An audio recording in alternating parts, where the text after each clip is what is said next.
예, 독자 여러분 안녕하십니까. 2023년 12월 27일 수요일 경주포커스 뉴스브리핑 진행을 합니다. 현재 시각 5시 37분인데요. 녹화로 진행을 합니다. 옆에 사진에서 보시는 것 신경주 역사 증민으로 찍은 사진인데요.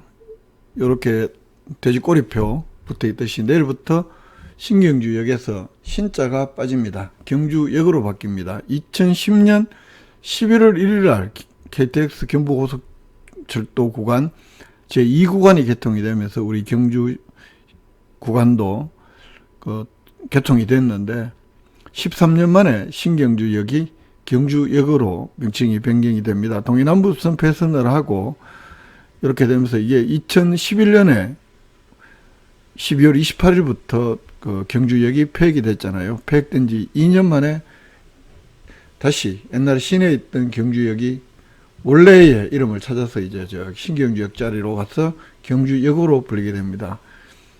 좀 경주로 오시는 분들 혼란이나 이런 것들 좀 많이 방지되지 않겠나 이런 생각을 하는데요. 부분적으로 효연까지 도로도 일부 개통이 내일부터 됩니다.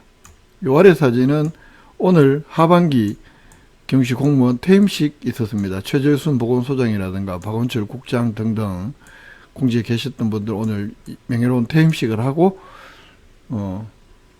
퇴임식을 가졌습니다. 자, 경주 포커스를 보면서 몇 가지 뉴스를 함께 정리를 해보겠습니다.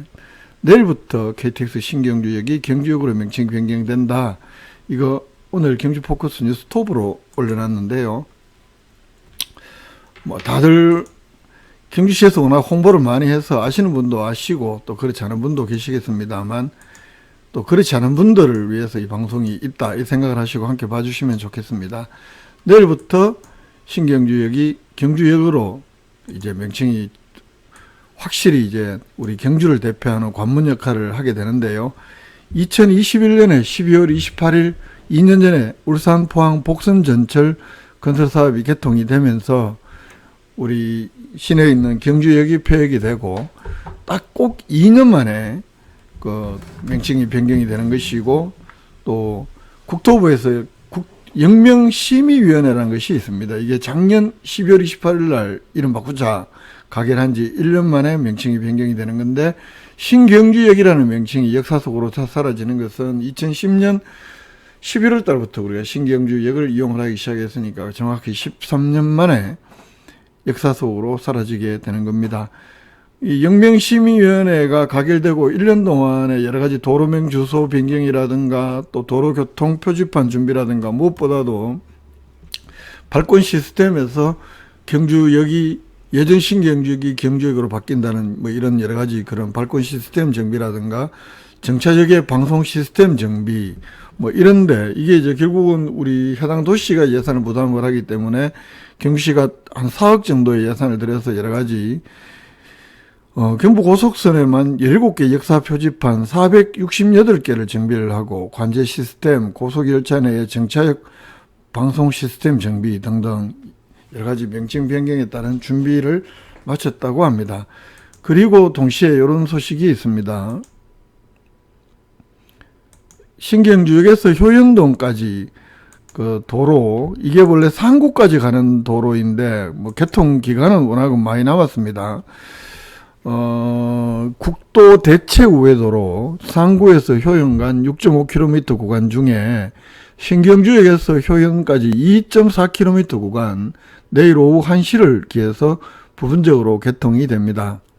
이 전체적으로 상구에서 효연까지는 이게 국도 7호선, 35호선 교통체증 해소를 위해서 2016년부터 지금 공사를 벌이고 있는 사업인데,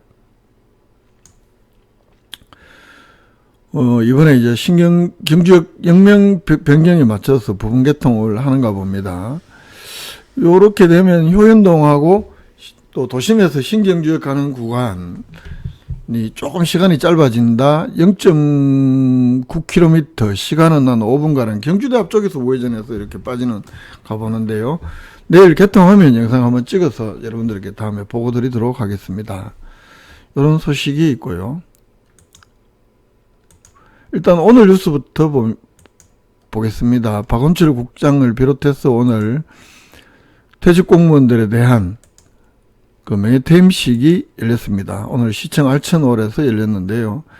뭐 사진을 아무리 크게 해도 이 이상을 크게 하기가 어려운데, 박원철 문화관광국장, 최재순 보건소장, 금창석 사직관리과장, 백영발 현국면장, 최진열 세정과장, 이화루 의회사무국 전문위원, 김진영 도시공원과장, 신진욱 수도행정과장, 이태익 폐철도 활용사업단장, 이규대 동공원장, 이원영 에코물센터장, 윤병숙 안강업 세정팀장, 정은아 월성동 맞춤형 복지팀장, 정재환 칠평도서관 팀장, 조중래 건천업 산업팀장, 권효구 교통행정과 교통지도팀장, 최장환 자원순환과, 이상락 사직관리과, 청원경찰, 이렇게 총 18명이 퇴직을 한다고 합니다. 그런 소식이 있었고요.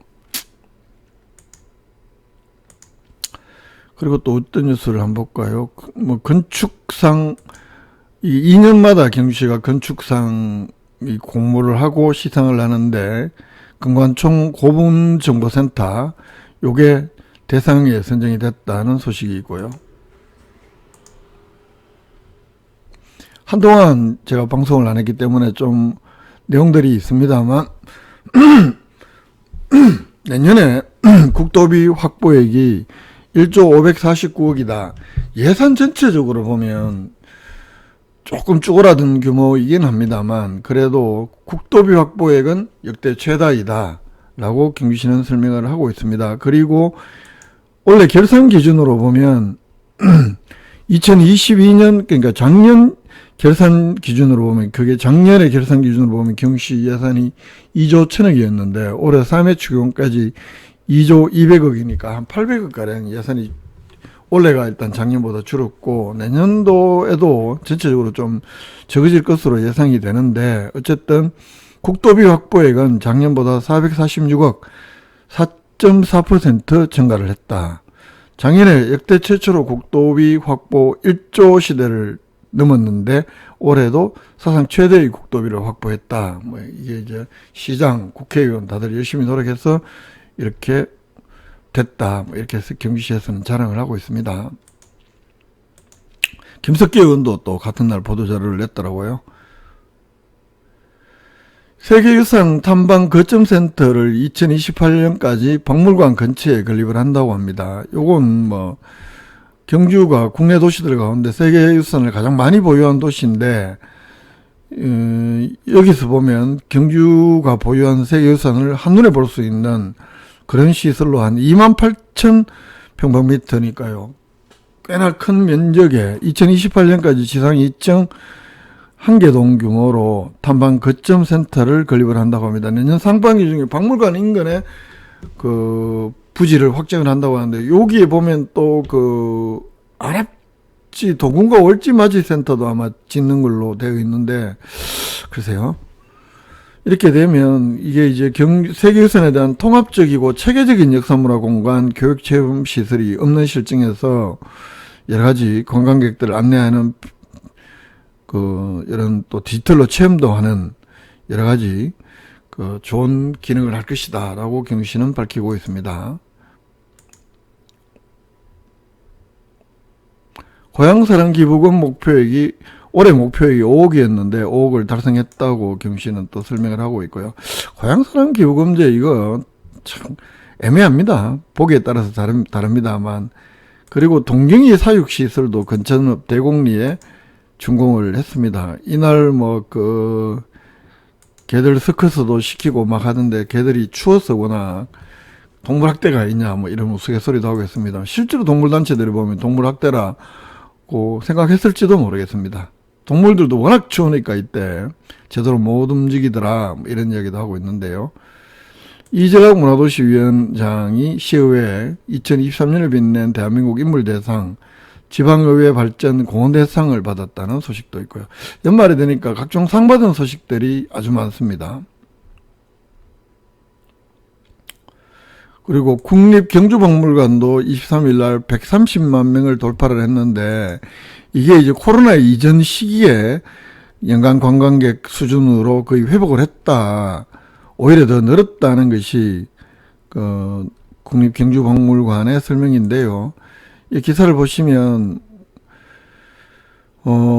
작년 한 해 112만 명보다는 훨씬 많이 넘었고 2019년 관람객 수 125만 명도 그러니까 코로나19 이전 2019년에 125만 명이었는데 올해가 다 가기 전에 지금 130만 명을 돌파했으니까 올해 관람객이 그만큼 많았다.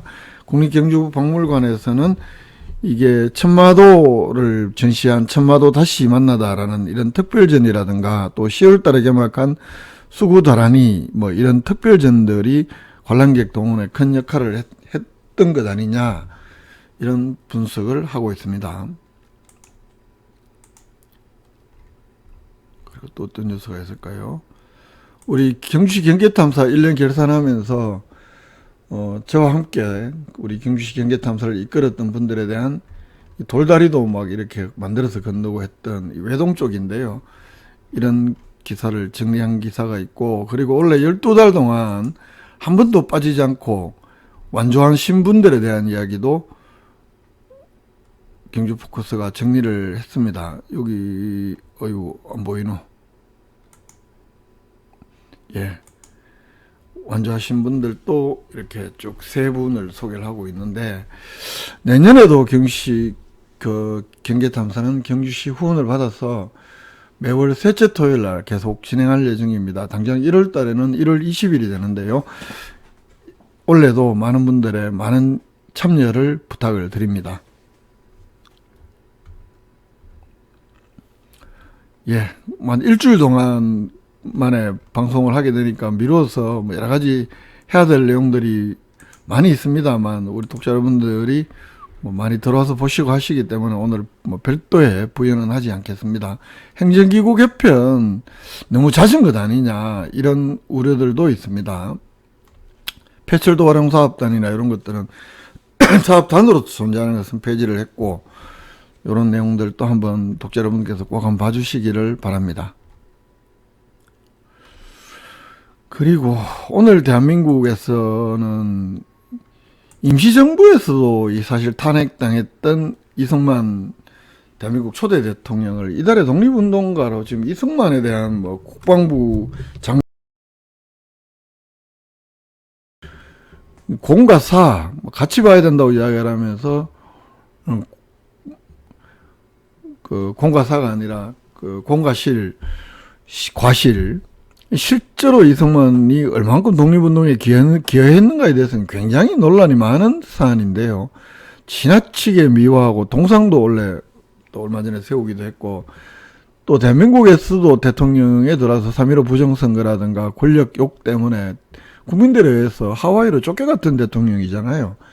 이런 분들을 자꾸 역사 속에서 복원하려고 하는 움직임들이 끊임없이 시도되고 있는 이런 불행한 일들이 여전히 있다. 이 점을 짚은 뉴스를 오마이뉴스에서 아주 이렇게 심층적으로 보도를 하고 있는데, 저도 공감하는 바가 컸어서 이 뉴스를 오늘 대한민국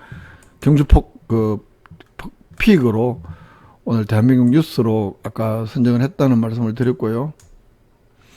그리고 오늘 이 뉴스 참 나의 아저씨 여러분들 다들 너무 막 좋아하시고 저도 몇 번이고 봤던 영화였는데, 참 그 TV 드라마였는데, 마약 수사 받아오던 영화배우 이성균 씨 오늘 사망한 채로 발견이 됐습니다. 너무나 안타까운 일이죠. 안타까운 일인데 유수도 발견됐고 극단적인 선택을 한 것으로 추정을 하고 있고, 그 마약 투약 혐의로 경찰 조사를 받았잖아요. 스스로 목숨을 끊었는데 혐의를 단정 짓는 언론의 보도가 쏟아졌고 광고가 중단되고 이미 찍은 영화는 상영이 불투명해졌다. 이 사건은 단순히 한 유명인의 죽음이 아니라 피해 사실 공표, 언론의 받아쓰기 관행을 돌아보는 계기로 이어져야 한다.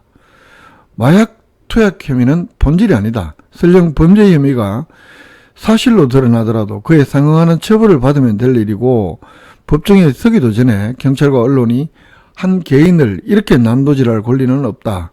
피해자가 유명인이라고 해도 달라져서는 안 된다. 경찰이 흘린 사건이다.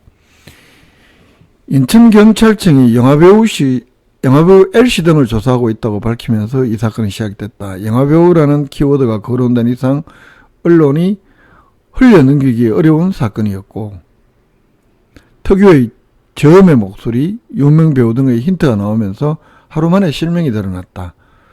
강남 유흥업소에서 마약이 유통되고 있다는 첩보를 받았는데 이 유흥업소의 종업원이 이성균과 연락한 정황이 있다는 정도였다. 이성균은 이 종업원에게 공갈과 협박을 받았다고 해명했다. 떠슬한 관심과 달리 이성균은 이 도출되지 않았다. 최근 1년에 마약을 투약한 사실이 없었다는 증거다. 혐의가 드러나지 않자 경찰은 언론 탓을 했다. 죽이 될지 밥이 될지 모르는 상황이다. 불에 안 치기도 전에 알려졌다. 경찰청 기자회견에서 나온 말이다. 뭐 이런 등등. 그리고 언론의 취재 관행을 되돌아보는 계기, 뭐 이런 것들로 삼아야 되는 것 아니냐. 그리고 이슈는 이슈로 막기로 했던 흔적이 아니냐. 뭐 이런 내용들도 있을 것 같고요. 해법은 없나 부분만은 한번 읽어보겠습니다. 마지막 부분. 의혹이 공개된 이상 언론이 일단 지켜보자고 요구하기는 어렵다. 가십에 쏠리는 대중의 관심을 문제 삼는 것도 한계가 있다. 다만 수사 내용을 보도할 때는 수사 관계자 실명을 쓰는 것만으로도 무분별한 피의사실 공표를 막는 효과가 있다. 수사기관의 일방적인 주장뿐만 아니라 피의자의 반론을 함께 알리도록 해야 한다는 주장도 있었다. 언론의 반성과 자율 규제도 필요하다. 확인되지 않는 의혹을 공개할 때 따르는 무거운 책임을 인식하는 것과 동시에 권력기관의 무분별한 피의사실 공표에 대한 강도 높은 비판이 필요하다. 정도로 이 선론뉴스에서 실린 걸 오마이뉴스가 받아서 톱으로 이렇게 했는 기사인데 너무나 안타까운 죽음이다. 뭐 모든 죽음이 안타까운 죽음은 없겠지만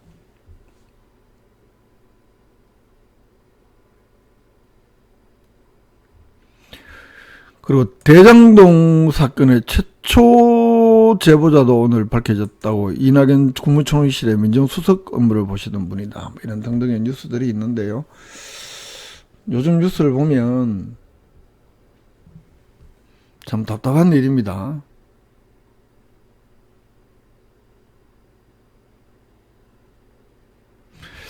예. 그리고 오늘 국회의원 총선과 관련해서 하나만 더 제가 빠뜨린 뉴스가 있었어요. 전해드려야 될 뉴스가 있습니다. 12월 2일부터인가요? 우리 총선 예비후보 등록이 시작이 됐는데 더불어민주당 한영태 전 경주지역위원장 오늘 제22대 국회의원 총선 예비후보로 등록을 했습니다. 선관위에서 등록하고 있는 모습이고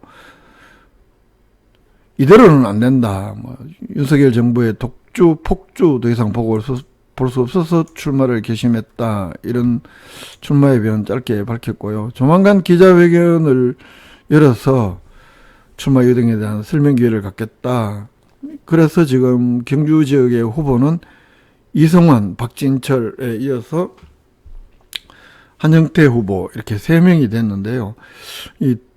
전 더불어민주당 경시 지역위원장이라고 표기를 할 수밖에 한다고 하는데 이 총선을 앞두고 지역위원장 사퇴를 했다고 합니다. 경선을 할 수도 있는데 혹시 다른 예비후보가 있으면 이게 또 불공정 시비도 있을 수 있으니 공정을 위해서 출마하는 전국의 위원장들은 전부 다 지역위원장을 사퇴를 했다고 합니다.